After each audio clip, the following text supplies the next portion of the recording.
رسول اللہ صلی اللہ علیہ وآلہ وسلم کے آنسو، تحریر نمبر 52، حصہ دوم۔ ایسا ہی ایک اور واقعہ کتب احادیث میں درج ہے۔ جب بدر احد کے معرکوں میں کفار کے تیغ آزماؤں کا زام باطل ہو گیا تو وہ سازش کے جال بچھانے لگے۔ انہوں نے ازل اور کارہ کے 7 آدمیوں کو رسول اللہ صلی اللہ علیہ وآلہ وسلم کے پاس بھیجا اور کہلوایا، اگر آپ چند مبلغ عنایت فرما دیں تو ہمارے تمام قبیلے مسلمان ہو جائیں گے۔ نبی کریم صلی اللہ علیہ وآلہ وسلم نے حضرت عاصم بن ثابت رضی اللہ تعالیٰ عنہ کی ماتحتی میں کل 10 بزرگ صحابہ کا وفد ان کے پاس بھیج دیا۔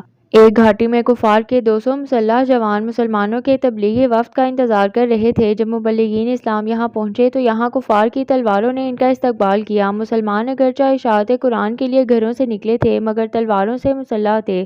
اچانک جب 200 کفار مقابلے میں آئے تو 10 تلواریں نیاموں سے باہر نکل آئیں اور مقابلہ شروع ہو گیا۔ 8 صحابہ کرام مردانہ وار مقابلہ کرتے ہوئے شہید ہوئے اور خبیب بن عدی رضی اللہ تعالیٰ عنہ اور زید بن دستہ رضی اللہ تعالیٰ عنہ 2 صحابہ کو کفار نے محاصرہ کر کے گرفتار کر لیا۔ سفیان ہذلی انہیں مکہ لے گئے اور ان دونوں بزرگوں کو نقد قیمت پر مکہ کے درندوں کے ہاتھ فروخت کر دیا۔ حضرت خبیب بن عدی رضی اللہ تعالیٰ عنہ اور حضرت زید بن دستہ رضی اللہ تعالیٰ عنہ کو حارث کے گھر ٹھہرایا گیا۔ حارث کو یہ بھی کہا کہ ان کو روٹی اور پانی نہ دیا جائے۔ حارث بن عامر نے حکم کی تکمیل کی۔ ایک دن حارث کا 9 عمر بچہ چھری سے کھیلتا ہوا حضرت خبیب رضی اللہ تعالیٰ عنہ کے پاس پہنچ گیا۔ اس اللہ تعالیٰ کے پاک باز بندے نے جو کئی روز سے بھوکا پیاسا تھا حارث کے بچے کو گود میں اٹھا لیا اور چھری اس کے ہاتھ سے لے کر زمین پر رکھ دی۔ جب ماں نے بچے کو قیدی کی گود میں دیکھا تو تڑپ گئی۔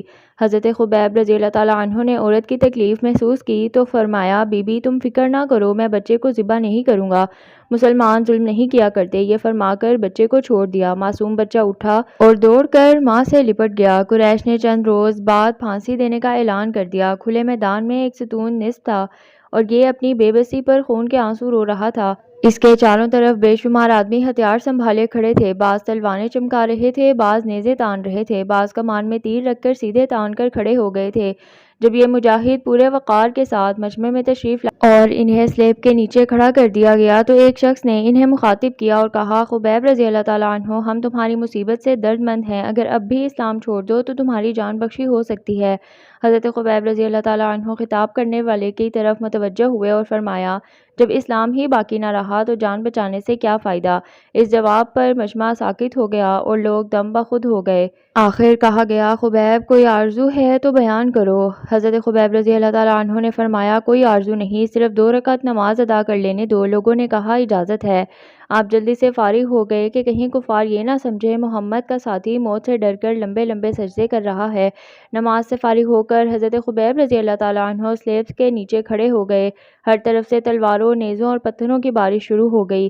ایک سخت دل نے آگے بڑھ کر حضرت خبیب رضی اللہ تعالیٰ عنہ کے جگر کو چھیدا اور پوچھا، کہو اب تم بھی پسند کرتے ہوگے محمد صلی اللہ علیہ وآلہ وسلم پھنس جائیں اور میں چھوٹ جاؤں؟ خبیب رضی اللہ تعالیٰ عنہ نے نہایت جور سے جواب دیا، خدا جانتا ہے کہ میں تو یہ بھی پسند نہیں کرتا تاکہ میری جان بچ جانے کے لیے رسول اللہ صلی اللہ علیہ وآلہ وسلم کے پاؤں میں کانٹا بھی لگے۔ خدا کے اس پاک باز بندے نے تماشائیوں کے ہجوم میں کھڑے ہو کر فی البدیہہ کچھ اشارے کہے جن سے اس بزرگ کی صداقت اور محبت اسلام کی پاکیزہ صورت نظر آتی ہے۔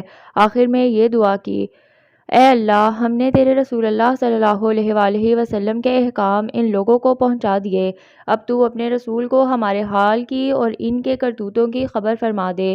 اس دعا کے بعد خون جسم سے نچڑ گیا اور اس مرد مجاہد کی روح جسم سے پرواز کر گئی۔ ان 2 حادثوں پر رسول اللہ صلی اللہ علیہ وآلہ وسلم کو اتنا شدید صدمہ ہوا کہ بیان سے باہر ہے۔ یہ بزرگ رسول اللہ صلی اللہ علیہ وآلہ وسلم کی زندگی کا بہت قیمتی سرمایہ تھے۔ ارباب سیر کا بیان ہے، اللہ تعالیٰ کے ان پاک باز بندوں کے شہید ہونے پر حضور اللہ صلی اللہ علیہ وآلہ وسلم اتنا روتے تھے کہ آپ صلی اللہ علیہ وآلہ وسلم کے آنسو تھمتے نہیں تھے۔ نمازوں میں رو رو کر ان کافروں کے لیے بد دعا کرتے تھے جنہوں نے آپ صلی اللہ علیہ وآلہ وسلم کے عظیم صحابہ کو دھوکے سے بلا کر شہید کر ڈالا۔